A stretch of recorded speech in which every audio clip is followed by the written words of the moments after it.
123 are back to another video, and so I'll be sharing my thoughts today on the LEGO DC Comics superheroes Aquaman. Before I go any further, I will be spoiling most of the film, so if you guys want to click off or skip ahead to a part which you may not care about too much, now would probably be quite a nice time. So with that out of the way, let's get into the video. I enjoyed the start of the movie with introducing to a new character, Jessica Cruz, the second most important character in this movie. She is a Green Lantern while in training. I really enjoyed her struggles throughout the movie because she couldn't really cope with all the stress going around and like how to problem solve and all that. So I liked how throughout the movie she became better and better at it, and I also liked how she worked with the Justice League at the start, like doing a bunch of missions on the computer. So that was really interesting to watch. And then at the end, the Justice League appreciated her a bit more. And then I like how we had two problems in one movie, like straight up. The first problem was this guy named Lobo. He is a villain. He was trying to steal like a important globe ball for another bad guy for some different reason.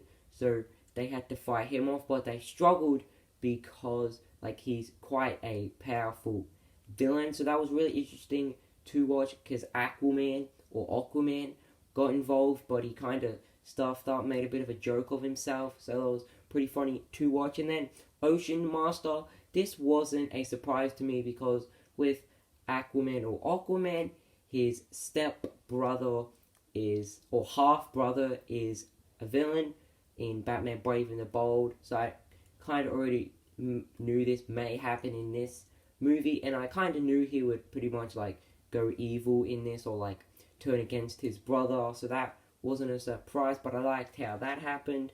And then Ocean Master becoming king, I actually really liked this. He basically like turned Atlantis people against Aquaman, and then they voted for Ocean Master to be king because he made this rule up that you couldn't be like half. The reason he had to hand his crown over to Ocean Master was because he made this rule on like this sort of contract idea that you couldn't be part of both worlds. So he was Atlantican, and then he was also part of the upper world.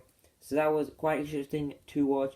And then I liked the introduction to Atrocitus. I thought his introduction was really cool. And I also liked how he got involved because when I got this, I was quite interested how a Green Lantern villain was in an Aquaman movie. But I thought he pulled it off quite nicely. I like his introduction. And then his voice was really great, like this deep and dark voice. So that was really great. And then I really did enjoy Aquaman's voice. It just didn't sound like him. I'm not quite sure why, but it just didn't feel right to be Aquaman's voice. And then the main plot was just really cool. I liked how the whole plan came together. The main plan was done by Ocean Master and Atrocitus, that Atrocitus would rule the upper world, and then Ocean Master would rule the ocean world or Atlantis. But then I pretty much knew this, that Atrocitus would betray Ocean Master because he wanted to destroy pretty much everything. He wanted all the water to go out of Earth, so then it would go into space and then everyone would die. So that was quite cool. I liked how the whole plan came together, and also liked how there was like a main base on a different planet when they transported there.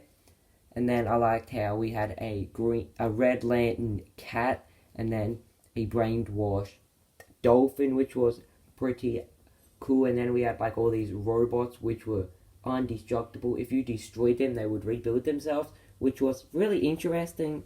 And then I liked how Batgirl and Robin were included in this.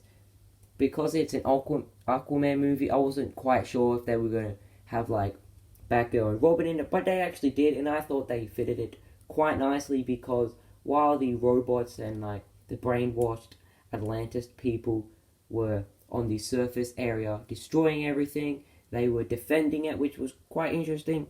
And then I liked how Lobo and Aquaman actually teamed up. They didn't team up that good, but they did team up to get his dolphin back, Lobo's dolphin back, which was fishy, which was quite funny and quite interesting as well, because not many villains and heroes team up to then destroy another villain. So that was quite interesting.